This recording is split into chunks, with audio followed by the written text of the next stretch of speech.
Hey guys, it's the Gundam Boy, and today we're going to be talking about the Redacted Regiment's Warbond. That's right, we're going to talk about all the gear that you can find in this new scrumptious little Warbond, and we're going to have some fun. Basically, the style of this video is going to be just talking about all the gear so that you guys can see if it's worth buying. And I'm sure some people are already saying dead on release. But let's talk about some of the gear in the Warbond. Starting off with the Censor, which you can get on the first page. It has 165 damage, capacity of 20, recoil of 13, and a fire rate of 400. It's light armor pen, and it's suppressed. Taking a closer look at its stats, we can see it has a durable damage of 45. Comparing it to something like the Diligence, they're actually fairly similar, but they do differentiate in some of their stats.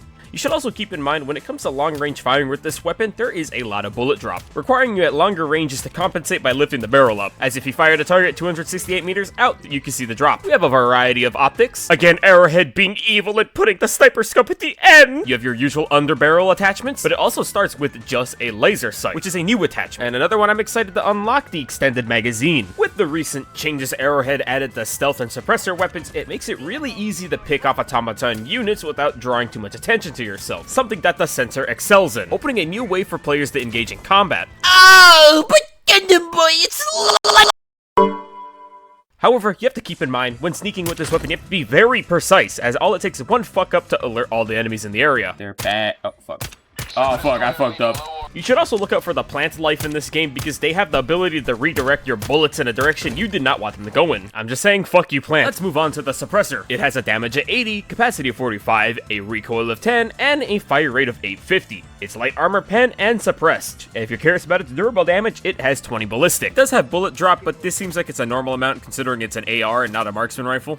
Its final unlock is a 4x combat scope. It has the usual underbarrel, but at the final upgrade, it does have access to a drum mag. Ammo stored in the balls. And right after rip, I'll have to say I like this weapon, but not for stealthing. Its great handling and its rapid fire makes this gun a fun weapon to use in a firefight. But this is a stealth warbond, not your game of ready or not, because where the Censor can one-shot automaton units in the face, the 80 damage on the suppressor means you have very little room for error. If you miss that one headshot, everyone's going to be alerted. What? That headshot didn't kill him? What the fuck? While this was a skill issue, I bring this up because the automaton units like Devastators and Berserkers both have higher health pools. But if it ever ends up becoming a firefight, just know that you have a very accurate and fast-firing gun. Let's talk about one of the weaker items in this Warbond, the Re-educator, as I have no idea what this weapon's supposed to do, and the actual description that it provides doesn't make it any clearer. But it has a damage of 60, capacity of 6, recoil of 10, and a fire rate of 110. Looking closer at its stats, we can see its heavy pen, and it has the same thing as gas, but it still doesn't last very long. I mean, you could one-shot automaton troopers in the head, but you could do that with any gun. And even if you're not aiming for the head, if you hit them in the body, they can die, but you also run the risk of them alerting everybody. I shot an automaton trooper at a distance, and even though he was hit with the caustic, he fired one bullet, but that didn't alert anyone. Hit a Devastator with it, and the gas will hold him still, but once the gas runs out, he's gonna tell everyone where that bullet came from. In terms of stealth capabilities, I'm not too sure what this weapon's supposed to do, but I definitely know what it can do. When I was live earlier, I got into a close quarters fight with a few Berserkers. By the time I had to reload my gun, I was out of ammo. Then I hit him with the Re-educator, and he got lost, which practically saved me. I didn't have to worry about him hitting me. Enemy coming over the bother, you hit him once and walk in the other direction while he gets lost. And you can penetrate Hulk armor, allowing you to gas them up and get them confused. Which made me realize, what's an enemy that this would be great for? Oh, the Charger! Oh. Come here.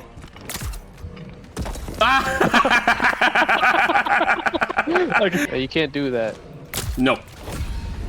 Oh, whoops. I like the idea of this weapon, but I wish it lasted longer. Hopefully they change this one.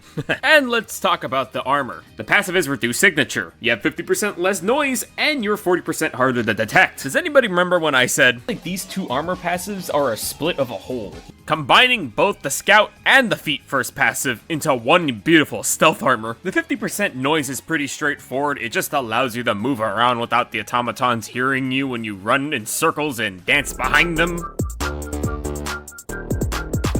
Since the armor reduces your visibility by a lot, you can get really comically close to these enemies. If you're at a crouch, you can be 21 meters away from an enemy at the front, but if you scooch in just a little bit closer, you can find that it's already too late for them to react. And this is not accounting for the fact that the armor gets better stealth capabilities at night. Let's talk about the TM1 Lure Mine. It has a damage of 1000, its penetration is 5, and it has an outer radius of 8. It's anti-tank and it's sticky. The Lure Mine will drag aggro of enemies in the area, making them attack it. And once they get too close, they go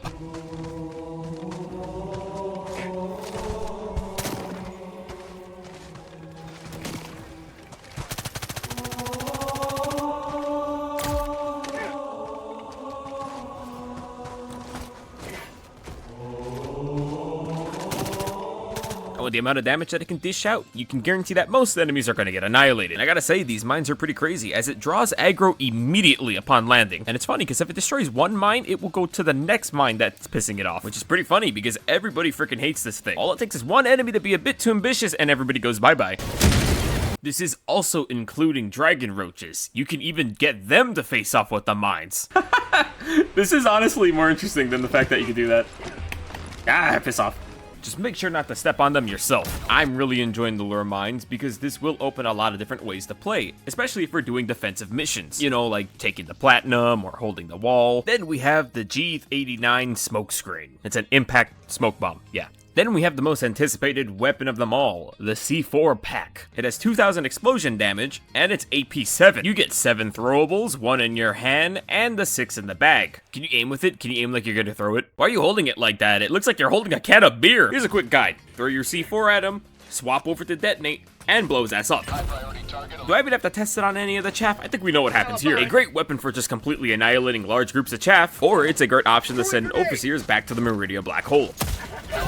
If you're going to be using it against heavy units, you're going to want to keep in mind the placement of your C4s, because sometimes one is not enough to finish off a charger. If you're going to throw one at a charger, don't aim for its face, aim for its back, as that's a lot easier to destroy its ass, or you can break its back open, leaving the charger in a bleed out state. Same thing goes for factory striders. It's going to take a bit more if you're going to take them down at the head. Rather, aim for the stomach, since it's a lot less armor, taking only 2 of these C4s to kill it. But using it to kill heavy units is not why I'm in love with this weapon, even if it means I can one-shot war striders. Rather, I'm in love with it because you have the ability to do so much base destruction. Hell, it only takes 2 C4s to take out the command bunker, the easiest mission in the game. The ability to set up all your C4s to destroy everything in one fell swoop that... Okay.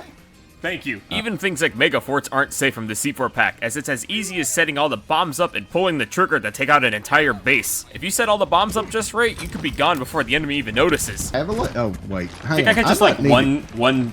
Here, let's try just one in the middle. Okay, just throw one. I'll lean back. Oh, perfect.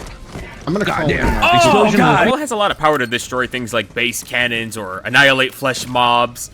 It doesn't have the ability to destroy detectorize, which isn't my problem with it. I have a problem because it's not capable of destroying Bile Titan holes, and that's because it only has 30 demolition force, which doesn't make any sense. I'm hoping that this was just an oversight on Arrowhead's end, because I feel like it should have 40 demolition force. Outside of that weird problem, I have to say this is a pretty damn good stratagem. I gotta say, actually, overall, this is a pretty good Warbond. Outside of the Re-educator, all the gear, all the weapons, and the armor are pretty damn good in this Warbond. I am looking forward to making a weapon guide on probably everything I've seen so far. So if you want to see those videos, be sure to like, comment, and subscribe so you guys can see my next video. But let me know, what do you guys personally think about this Warbond? Is it a win? Is it an L? I know some people don't like it because it's light pen, but I don't care. Drive the car bomb, I'll pull the trigger. Oh yeah, hold on. Oh, Witness him! Witness him! democracy! Holy shit!